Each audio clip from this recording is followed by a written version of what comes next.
Hey folks, welcome to verifiedinvesting.com. My name is Gareth Soloway, Chief Market Strategist here. In today's video, we're going to deep dive into the S&P, gold, silver, oil, and Bitcoin, forecasting the moves based on pure technical analysis and probability. The futures have just opened here, so we're just getting our first readings. As again, the situation between the US and Iran continues to be generally looked at as a stalemate, no improvement over the weekend. Are futures taking another nosedive? Let's dive into the charts and forecast everything for the week. All right, first and foremost, futures opening here. You can see again, this is the new candle on the S&P futures. We are currently down 33.5 points, or about 0.5%. Now, in all fairness, that's not that big of a move. Yes, 0.5% is 0.5%, but again, considering there was no meaningful progress whatsoever, if anything, more insults flying both ways over the weekend, that's a modest gap down on the S&P. So right now, futures are lower. Let's check in on oil next, see where oil's trading. We'll go back to all of these charts and forecast them. Right now, oil as well, just up 1.5%, or $1.50 after closing the weekend, basically at $100 a barrel. We see it up at about 102.74, and that's up $1.57, 1.55% on the overnight. Looking at gold, gold is fractionally higher here. So again, just a little bit of a move up on gold.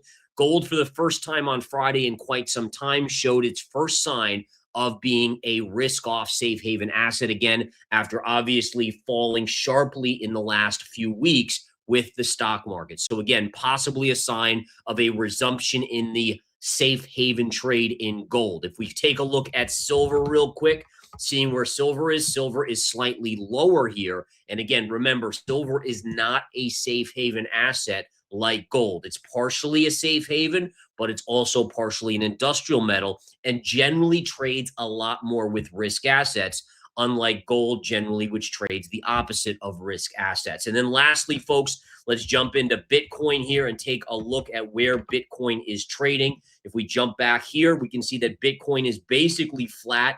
Friday, Thursday, and Friday tumbling back below 70,000. The question is, can Bitcoin still outperform the S&P, gold, and silver in the near term, based on the fact that it has made higher lows and higher highs, while the S&P, gold, and silver have all fallen and made lower lows and lower highs recently? All right.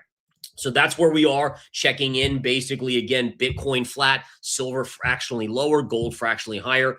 Oil is up about $1.50, or 1.5%, and the S&P futures are flat to slightly lower, down about 0.5%. But let's go back to the S&P futures here and start forecasting. All right, so number one, futures are inching up here. We're now down 27, make that 28 points on the S&P futures. Not a big move yet, but something we want to pay attention to. Now, if we zoom out, remember, this is a chart that I gave you guys at the start of the year and nailed it dead on. While almost no one else was bearish on the markets coming into the year start, I had basically talked to you guys about major parallels. We'll look at the S&P in a second. This rollover here, you can see where we currently are trading, but let's go to the S&P 500 here, and this is what we're looking at here. So this was what gave me that bearish bias going into the starting point in the year in January of 2026. We obviously have this beautiful parallel that has basically marked every low, major low, and now every major high. And you can see right up here, there's your pivot top, pullback, rounded top, which is distribution by institutions. And now look where we're going. Now, what I'm following here is the midpoint of the channel, right? So we look at how the midpoint basically right here, right here, right here, right here, and even going back, high pivot, high pivot. Look at how the midpoint is reacting here. And we're not far away on the S&P from getting there. It's around 6,300. Now, I want to be crystal clear. Any sort of bounce we get on the straits being opened, it's going to be massive. It's going to be one of those rip your face off where the shorts just get clobbered. And I want to be crystal clear. Believe it or not, on Friday and last Thursday, I started legging in slowly into some long positions like Microsoft, like Meta, beaten down, quality stuff out there. I will continue to add tomorrow if the markets are weak. Why? Because these are good quality names. And when that rip your face off rally comes, it's going to be tremendous. Now, will I hold these for all-time highs? Heck no. All right. The underlying economics of the situation here are not good. Sure, oil coming back to $70 a barrel, Huge bounce in the markets, 5% at least on the S&P, in my opinion. But I don't think we make new all-time highs. Again, if you look at the labor market, what's going on there? If you look at the bubble in the AI stocks is beginning to kind of shed itself and begin to crumble. Even the memory stocks have started to tumble lately, right? If you look at underlying factors of consumer spending, auto loan defaults, credit card defaults, all of these type of things are starting to spike dramatically. And this was even before what we saw with the oil spike, even before basically March, where oil began to rally. In addition, remember, the numbers from February on inflation were already spiking higher as well. This is all basically nails in the coffin on the overall economic picture that should pan out later this year. Now, can oil coming back to 70 save the day? No. It'll give a short-term massive relief rally, but ultimately it's just going to prolong before that tumble. For instance, if oil stays at $100 for months, we're going to be in a recession by mid-year. I mean, that's just the basics of it. If oil comes down to $70, we'll probably not be in a recession till end of year, early 2027. All right. So again, watch this level right here, 6,300. Let's see if we come into it tomorrow for a technical bounce. But keep in mind, I still think it's a short-term bounce. Eventually, we're heading to 6,100. That would be my first major support. So this would be minor, maybe a bounce here. Major at 6,100, and eventually we hit the low end of the parallel. I think we do that by year end or early 2027. Now, if we flip over and take a look at oil, most people would look at this and say, wow, oil looks so strong. I look at this and say, wow, this is a reversal topping signal. So as of now, and I know people will disagree with me, but I follow purely the charts. This is called a topping tail. It's a top on a chart until proven otherwise. We'll watch and see what happens. Now, a lot of people are seeing oil pushing up here. Well, yeah. I mean, this is the inside bar pattern, right? You have your down move like this, and it's moving up.